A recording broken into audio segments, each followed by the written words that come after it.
En la primera lectura hemos leído parte del libro de Jonás, y sobre ese libro quería hoy también decir algunas cosas.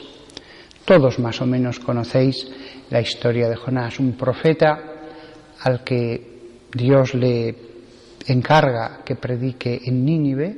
Él huye en dirección contraria, acaba tragado por un cetáceo, un monstruo marino, probablemente una ballena o un cachalote. Por milagro se mantiene en el estómago, por milagro, si no los ácidos lo hubieran destrozado. De hecho, un hombre cazador de ballenas, un pescador cazador de ballenas cayó de un barco una vez y por error, sin quererlo, la ballena lo tragó, y aunque la mataron enseguida, ya la piel estaba completamente deshecha, estaba muerto. Pero por milagro el profeta estuvo allí 3 días, lo dejó en una playa y de allí fue andando hasta Nínive, que estaba muy lejos. Ya dijimos que Jopa estaba a 1 mes de distancia andando, en realidad algo más. Predica y se convierte en la ciudad. Pero Jonás no estaba contento, porque él quería que esa nación que había conquistado su tierra y que probablemente tantas muertes había provocado, quizás entre sus familiares, pues fuera destruida. Y acaba el libro con una pregunta de Dios: ¿no debía yo haber tenido misericordia de esta ciudad? Es muy interesante este libro, porque normalmente vemos que los profetas predican y ya está. Pero en este librito corto, son muy pocas páginas, el profeta predica y es predicado. Es predicado por los hechos y es predicado en las palabras finales del libro. La escena del árbol y el gusano que se la come y las palabras que recibe quizás fueron un sueño, tienen por lo menos el estilo de una visión que probablemente fue un sueño. Pero lo interesante es que el profeta es predicado por los hechos, es enseñado por los hechos y finalmente por Dios mismo, que le da una visión para él. Esto es muy importante, porque nos indica que el profeta, aun siendo indigno, es el profeta. El mensajero, aun siendo poco santo, o quizás nada santo, es el mensajero. Es como cuando los aliados en el día D desembarcaron en Normandía. Si un hombre hubiera recorrido por los pueblos de alrededor un francés diciendo: alegraos, los aliados ya han desembarcado y en gran número, podremos ser libres, nuestra liberación ya ha comenzado. Ese hombre, si hubiera hecho eso, ir por los pueblos con su bicicleta anunciando esto en las plazas, lleno de júbilo, él podía haber sido indigno, un borracho, un adúltero, un avaricioso, una mala persona, pero el mensaje que daba era verdad. Él como persona podía haber sido lo que fuera, pero lo que estaba diciendo era la verdad. Estaba dando un mensaje, hubiera estado dando un mensaje de liberación, de júbilo, de salvación. Más todavía, si no es uno que motu propio quiere, por su misma alegría, comunicar eso a los vecinos, sino que está encargado por Dios, ve y da este mensaje. Ve y da este mensaje. Por eso el respeto tan grande, aunque yo mismo sea clérigo, que tenemos que tener a los eclesiásticos. No importa cómo sean ellos, son hombres de Dios. No importa. Incluso yo, que soy presbítero, tengo respeto hacia los eclesiásticos. Comentarios, cosas que se dicen, no es una cosa humana, es un hombre de Dios. Dios le juzgará, y no precisamente como a los demás, pero a ti también te juzgará cuando criticas al hombre de Dios, aunque sea verdad lo que dices, pero vas a ser culpable. Y cuanto más daño hagas, más culpable serás. Jonás es una enseñanza acerca de esto. Otro aspecto que me gustaría que nos fijáramos. A Nínive, Jonás le da un mensaje de arrepentimiento, pero Dios le da al mismo Jonás un mensaje de poder y de amor. De poder, porque él mismo va a ver el poder sobre el mar, la tempestad que se desata por haber huido hacia Tarsis, el poder con ese cetáceo que le traga, el poder pudiendo destruir a una ciudad entera tan grande, la más grande del mundo en ese momento, quizás Babilonia, pero una de las dos era la más grande y las dos, en este momento la capital era Nínive, de Asiria. El poder de Dios, pero también su amor. Grande era su poder, pero grande era su amor. Dios puede perdonar. Y Jonás sabe que ha perdonado a los dos, a la ciudad y a él mismo.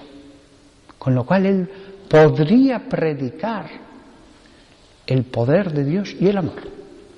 La predicación, por tanto, estaría limitada si solo predicáramos una de las dos cosas. Porque Jonás es enviado a esa ciudad como un profeta de destrucción. Esta ciudad va a ser destruida dentro de tantos días. Si él es enviado como un profeta que anuncia la destrucción y la muerte, él no puede ser más bueno que Dios. En esta historia se predica claramente a toda la humanidad que Dios castiga y que Dios perdona.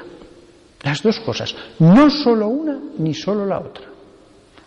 Ha habido tiempos de la historia en que se ha predicado más bien insistiendo solo en un aspecto, y otros momentos, como ahora, en que se predica más bien solo lo otro. El libro de Jonás habla de las dos cosas. Dios castiga.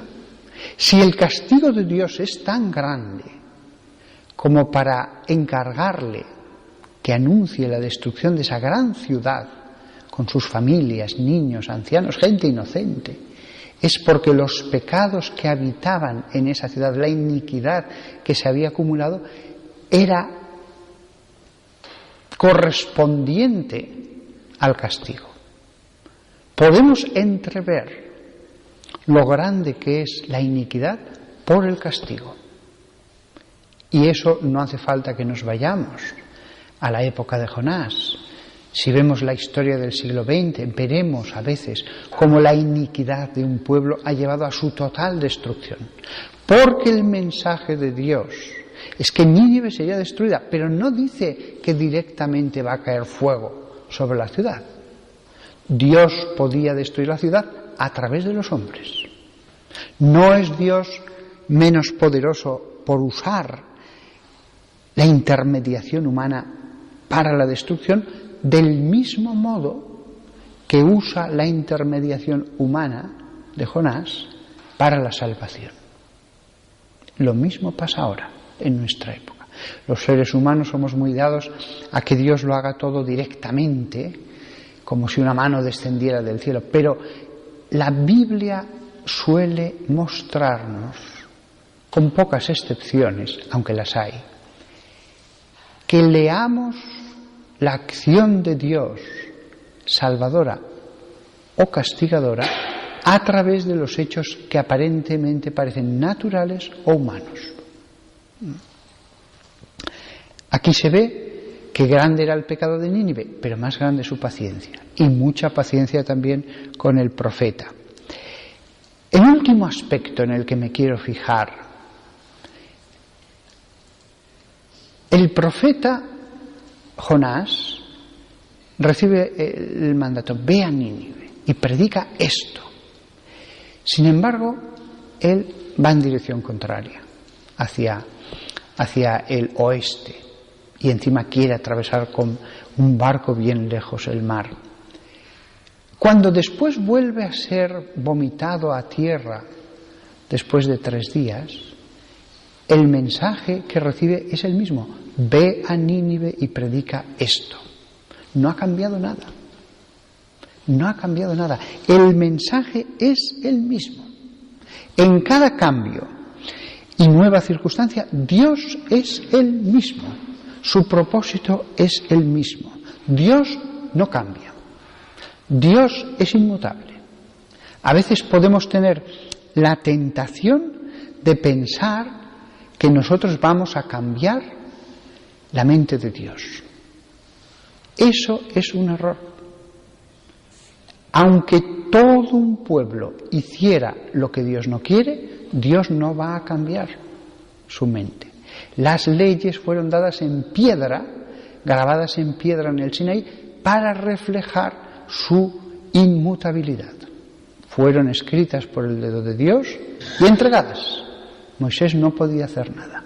Esto me ha dicho Yahvé. Permanece después de todo el sufrimiento, de la tormenta, de las oraciones que haría Jonás, permanece lo que Dios había pedido. Es lo mismo que una persona que tiene vocación y Dios le dice: quiero que vayas al seminario. Pueden pasar 1000 cosas en 1 año o en 5 años o en 10 años, pero el propósito de Dios permanece.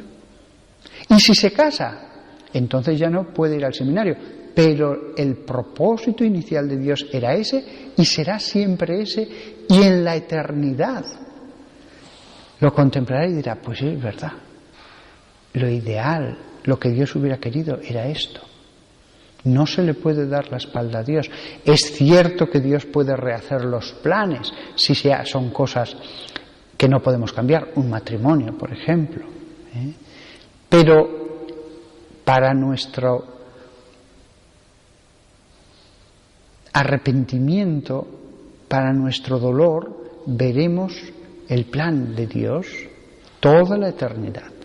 Por eso es muy importante el que digamos: Señor, ¿qué quieres que yo haga? Porque Dios no va a cambiar. Dios no va a entrar en componendas. Dios es inmutable. Cuando Dios dice esto, tenemos que ser fidelísimos a lo que nos ha dicho, a lo que sentimos que nos pide. Tenemos que ser fidelísimos a lo que sentimos que nos pide, aunque no nos parezca razonable, aunque vaya a molestar mucha gente. Pues si le molesta, lo siento mucho, pero a mí Dios me pide esto y lo voy a hacer, porque puedo hacerlo y tengo derecho. Así que si le molesta, lo siento. Esto es una cosa que en la familia, si a alguien le molesta, si a alguien no importa, lo único que importa es ser fiel a lo que Dios pide. Y cada uno sabe en su alma lo que le pide. Lo que piense la familia no importa. Es más, lo que piense el confesor o el director espiritual tampoco importa. Si una persona está segura de que le pide algo Dios con toda seguridad, el director espiritual es alguien que da consejos. El confesor es alguien que perdona. Pero habrá que decirle: mire, yo siempre soy obediente, yo siempre soy humilde, pero aquí veo que Dios me pide esto y por lo tanto lo voy a hacer, porque tengo la plena seguridad de ello. Cuando uno obra con esa seguridad, cuando se tiene, muchas veces no, Dios ayuda. Dios ayuda. Y Dios, lo mismo que hizo que apareciera la tempestad o el cetáceo, hará lo que haga falta. Porque dirá: le he enviado yo. Ahora bien, no tenemos derecho. Cuando, como Jonás, hacemos lo que Dios nos manda, Si Jonás hubiera sido crucificado en una plaza de Nínive, eso no cambia nada la bondad de Dios. Yo te he pedido que hicieras esto, no te he dicho, haz esto y vas a tener éxito. No. A veces puede decir, haz esto y va a ser un fracaso total, y van a tomarte por loco, y además va a parecer que yo no te voy a ayudar para nada. Pero hay que obedecer. El mensaje de este libro de Jonás es de una gran profundidad, meditado versículo a versículo, bajo la acción del Espíritu Santo, porque es aplicable a todos nosotros, porque Dios nos habla a todos nosotros en nuestras almas. Nada más, que todos nosotros verdaderamente no vayamos en dirección opuesta a la voluntad de Dios, sino que vayamos directamente hacia el punto cardinal que Dios nos indica.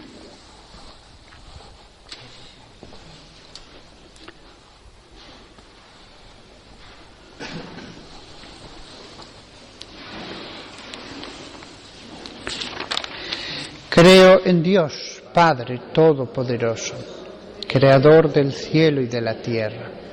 Creo en Jesucristo, su único Hijo, nuestro Señor, que fue concebido por obra y gracia del Espíritu Santo. Nació de Santa María Virgen, padeció bajo el poder de Poncio Pilato, fue crucificado, muerto y sepultado, descendió a los infiernos. Al tercer día resucitó de entre los muertos, subió a los cielos y está sentado a la derecha de Dios Padre Todopoderoso. Desde allí ha de venir a juzgar a vivos y muertos.